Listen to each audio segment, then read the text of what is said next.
SIR ಪ್ರಕ್ರಿಯೆಯಲ್ಲಿ ಪಾಲ್ಗೊಳ್ಳೋದು ಹೇಗೆ? ಎನ್ಯುಮರೇಷನ್ ಫಾರಂ ತುಂಬೋಕೆ ಕಷ್ಟನಾ? ಮತದಾರರ ಪಟ್ಟಿಯಲ್ಲಿ ಇದ್ದವರು ಏನು ಮಾಡಬೇಕು? ಈ ರೀತಿಯಾದಂಥ ನಾನಾ ತರದಂಥ ಪ್ರಶ್ನೆಗಳಿದ್ದಾವೆ ಎಸ್ಐಆರ್ ವಿಚಾರಕ್ಕೆ ಸಂಬಂಧಪಟ್ಟಂತೆ. ಎಸ್ಐಆರ್ ಪ್ರಕ್ರಿಯೆಯಲ್ಲಿ ಪಾಲ್ಗೊಳ್ಳೋದು ಹೇಗೆ? ಡಾಕ್ಯುಮೆಂಟನ್ನು ಯಾವ ರೀತಿಯಾಗಿ ಫಿಲ್ ಮಾಡಬೇಕು? ಫಾರಮ್ನ ಎನ್ಯುಮರೇಷನ್ ಫಾರಮ್ನ ತುಂಬೋಕೆ ಕಷ್ಟನಾ? ಮತದಾರರ ಪಟ್ಟಿಯಲ್ಲಿ ಇದ್ದವರು ಏನು ಮಾಡಬೇಕು? ಯಾವ ರೀತಿಯಾಗಿ ಫಾರಂ ಫಿಲ್ಅಪ್ ಮಾಡಬೇಕು? ಮತದಾರರ ಪಟ್ಟಿಯಲ್ಲಿ ಇಲ್ಲದವರು ಏನು ಮಾಡಬೇಕು? ಎಸ್ಐಆರ್ ಫಾರಂ ಫಿಲ್ಅಪ್ ಮಾಡೋ ಬಗ್ಗೆ ಕಂಪ್ಲೀಟ್ ವಿವರವನ್ನ ನಾವು ಕೊಡ್ತೀವಿ. ಫಾರಂ ತುಂಬಿದ ಮೇಲೆ ಏನೆಲ್ಲ ದಾಖಲೆಯನ್ನ ಕೊಡಬೇಕು ಅನ್ನೋದ್ರ ಬಗ್ಗೆ ಪ್ರಶ್ನೆಗಳಿದೆಯಾ ನಿಮ್ಮ ಹತ್ರ? 2002ರ ವೋಟರ್ ಐಡಿ ಇಲ್ಲದಿದ್ರೆ ಏನು ಮಾಡಬೇಕು? ನಿಮ್ಮ ಗೊಂದಲಗಳಿಗೆ ಅಶ್ವವೇಗದಲ್ಲಿ ಸರಳ ಪರಿಹಾರ. ಎಸ್ಐಆರ್ ಪ್ರಕ್ರಿಯೆಯಲ್ಲಿ ಪಾಲ್ಗೊಳ್ಳೋದು ಹೇಗೆ? ಎನ್ಯುಮರೇಷನ್ ಫಾರಂ ತುಂಬಬೇಕು. ಅದು ತುಂಬ ಕಷ್ಟ ಆಗ್ತಾ ಇದೆಯಾ? ಅದಕ್ಕೆ ಯಾವ ರೀತಿಯಾದಂಥ ಪ್ರೊಸೆಸ್ ಇರುತ್ತೆ? ಮತದಾರರ ಪಟ್ಟಿಯಲ್ಲಿ ಇಲ್ಲ ಅಂತ ಅಂದರೆ ಏನು ಪ್ರೊಸೆಸ್? ಮತದಾರರ ಪಟ್ಟಿಯಲ್ಲಿ ಇದೆ ಅಂದರೆ ಯಾವ ರೀತಿಯಾಗಿ ಡಾಕ್ಯುಮೆಂಟ್ ಫಿಲ್ ಮಾಡಬೇಕಾಗುತ್ತೆ? ಎಸ್ಐಆರ್ ಫಾರಂ ಫಿಲ್ಅಪ್ ಮಾಡೋ ಬಗ್ಗೆ ಕಂಪ್ಲೀಟ್ ವಿವರ.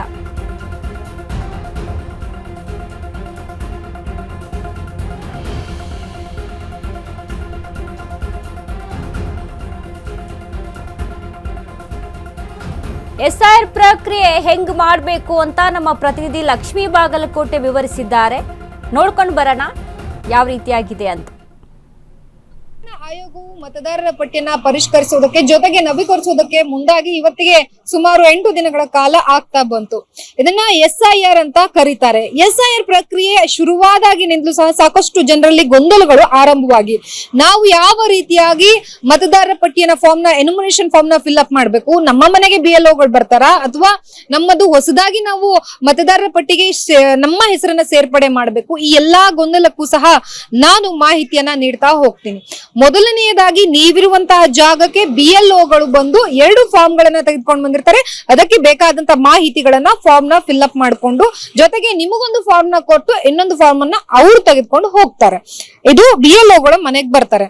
ಒಂದು ವೇಳೆ ನಮ್ಮದು ಯಾವುದೇ ರೀತಿಯಾದಂತಹ ಫಾರ್ಮ್ ಇಲ್ಲ, ಹೊಸದಾಗಿ ಮಾಡಿಸ್ಬೇಕು ಅನ್ನುವಂತವ್ರು ಏನ್ ಮಾಡ್ಬೇಕು ಅಂತಂದ್ರೆ ಆನ್ಲೈನ್ ಥ್ರೂ ಇಂದ, ಈಗ ನಾನು 2022ರಲ್ಲಿ ನಾನು ವೋಟ್ ಹಾಕಿಲ್ಲ, ನನ್ನ ಮತದಾರರ ಪಟ್ಟಿಯಲ್ಲಿ ನನ್ನ ಹೆಸರಿಲ್ಲ, ನನಗೆ ಏನು ಮತದಾರರ ಪಟ್ಟಿಯ ಕಾರ್ಡ್ ಇಲ್ಲ ಅಂತಂದಾಗ ನೀವು ಆನ್ಲೈನ್ ಮುಖಾಂತರವಾಗಿ ಅಪ್ಲೈಯನ್ನ ಮಾಡಬೇಕು. ಹೊಸದಾಗಿ ಅಪ್ಲೈ ಮಾಡಿದಾಗ ನಿಮ್ಗೆ ಅಲ್ಲಿ ಫಾರ್ಮ್ ಫಿಲ್ಅಪ್ ಮಾಡಿದಾಗ ಮತದಾರರ ಪಟ್ಟಿಗೆ ಹೆಸರು ಕೂತ್ಕೊಂಡು ಸಂಬಂಧಪಟ್ಟಂತಹ ಕಚೇರಿಗೆ ನಿಮ್ಮ ಮಾಹಿತಿ ಸಿಗುತ್ತೆ, ಅಲ್ಲಿಗೆ ಬರುತ್ತೆ.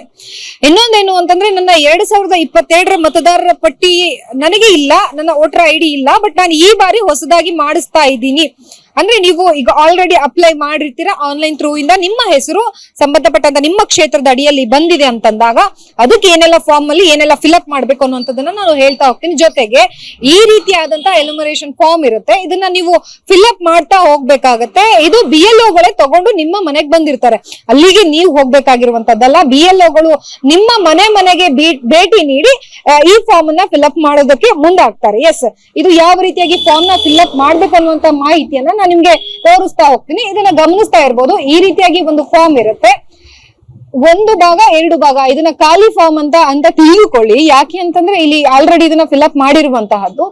ಸೊ 2022ರ ಕಾರ್ಡ್ನ ಸಂಪೂರ್ಣ ಮಾಹಿತಿಯನ್ನ ಇಲ್ಲಿ ಭರ್ತಿ ಮಾಡ್ತೀರಿ. ನಿಮ್ಮ ಕಾರ್ಡ್ ಇದ್ರೆ ಅದೇ ಕಾರ್ಡ್ನ ಆಸ್ ಇಟ್ ಈಸ್ ಮಾಹಿತಿಯನ್ನ ಈ ಸೈಡ್ ಅಲ್ಲೂ ಸಹ ನೀವು ಭರ್ತಿಯನ್ನ ಮಾಡ್ತೀರಿ. ಅದಾದ ಬಳಿಕ ಇಲ್ಲಿರುವಂತಹ ಮಾಹಿತಿಯು ಸಹ ನಿಮಗೆ ಸಂಬಂಧಪಟ್ಟದ್ದಿರುತ್ತೆ. ಇಲ್ಲಿ ಜನ್ಮ ದಿನಾಂಕ ಆಗಿರ್ಬೋದು, ಜೊತೆಗೆ ಮೊಬೈಲ್ ಸಂಖ್ಯೆ, ನಿಮ್ಮ ಆಧಾರ್ ಸಂಖ್ಯೆ, ಹಾಗೆ ನಿಮ್ಮ ತಂದೆ ತಾಯಿ ಅಥವಾ ನಿಮ್ಮ ಪೋಷಕರದ್ದು ಅಥವಾ ನಿಮ್ಮ ಮದುವೆ ಆಗಿದ್ರೆ ನಿಮ್ಮ ಸಂಗಾತಿ ಹೆಸರನ್ನ ನೀವು ಇದರಲ್ಲಿ ಫಿಲ್ಅಪ್ ಮಾಡಬೇಕಾಗತ್ತೆ. ಇನ್ನೊಂದು ಗಮನಿಸಬೇಕಾಗಿರುವಂತಹದ್ದಂದ್ರೆ ವಿಧಾನಸಭಾ ಕ್ಷೇತ್ರದ ಸಂಖ್ಯೆ, ಹೆಸರು, ಭಾಗ ಸಂಖ್ಯೆ, ಕ್ರಮ ಸಂಖ್ಯೆ, ಈ ಎಲ್ಲವನ್ನ ಸಹ BLOಗಳೇ ನಿಮ್ಮ ಕ್ಷೇತ್ರಕ್ಕೆ ಬಂದಾಗ ಇದು ಅವ್ರ ಹತ್ರ ಮಾಹಿತಿ ಇರುತ್ತೆ, ಇದನ್ನ ಅವರೇ ಸಂಪೂರ್ಣವಾಗಿ ಫಿಲ್ಅಪ್ ಅನ್ನ ಮಾಡ್ತಾರೆ.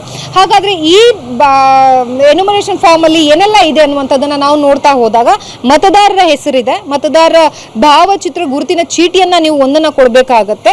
ಅದಕ್ಕೆ ಸಂಬಂಧಿಸಿದಂತ ಹೆಸರು ಅಂದ್ರೆ ಅದೇ ಹೇಳಿದ್ನಲ್ಲ ನಾನು ಆಲ್ರೆಡಿ, ತಂದೆ ತಾಯಿ ಅಥವಾ ನಿಮ್ಮ ಸಂಗಾತಿಯ ಹೆಸರನ್ನ ಫಾರ್ಮ್ ಫಿಲ್ಅಪ್ ಅಲ್ಲಿ ನೀವು ಹಾಕಬೇಕಾಗತ್ತೆ.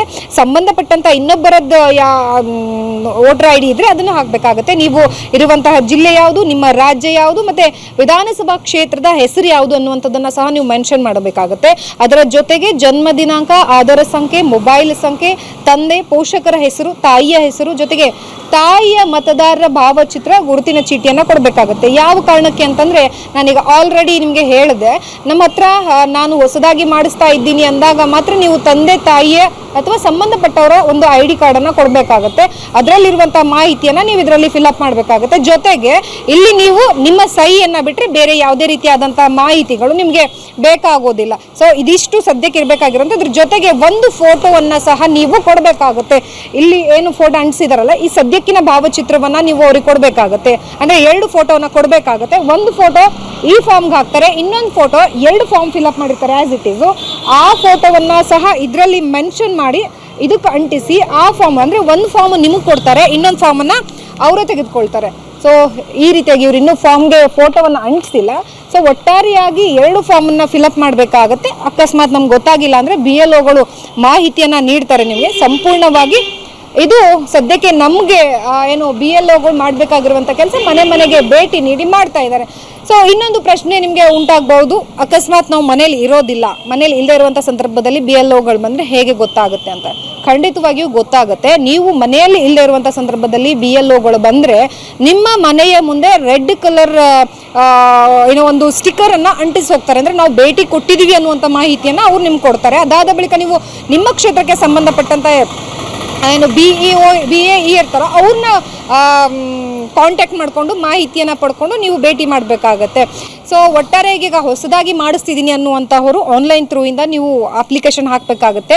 ಆನ್ಲೈನಲ್ಲಿ ಒಂದಷ್ಟು ಮಾಹಿತಿಗಳನ್ನು ಸಹ ನಿಮಗೆ ಕೇಳ್ತಾ ಹೋಗುತ್ತೆ, ಅದಕ್ಕೂ ಸಹ ಮಾಹಿತಿಯನ್ನು ಕೊಡಬೇಕು. ಇಲ್ಲ ನಮ್ಮದು ತಂದೆ ತಾಯಿ ಅಥವಾ ನನಗೆ ಯಾರೂ ಇಲ್ಲ, ಸಂಬಂಧಪಟ್ಟವ್ರು ಯಾರೂ ಇಲ್ಲ, ನನ್ನ ಹಳೆ ವೋಟರ್ ಐ ಡಿ ಇತ್ತು ಬಟ್ ಅದು ಕಳೆದು ಹೋಗಿದೆ ಅನ್ನುವಂಥದ್ದಿದ್ರೆ ಅದಕ್ಕೆ ಸಂಬಂಧಪಟ್ಟಂತೆ ನೀವು ಮಾಡಬೇಕಾಗಿರೋದು ಇಷ್ಟೇ. ನಿಮ್ಮ ಒಂದು ಯಾವುದಾದ್ರೂ ಐಡೆಂಟಿ ಕಾರ್ಡ್ ಕೊಡಬೇಕು. ಹಾಗಂತ ಆಧಾರ್ ಕಾರ್ಡು ಮತ್ತು ಆಧಾರ್ ಕಾರ್ಡ್ ಕೊಡುವಂತಿಲ್ಲ, ಪಾಸ್ಪೋರ್ಟ್ ಕೊಡಬೇಕು.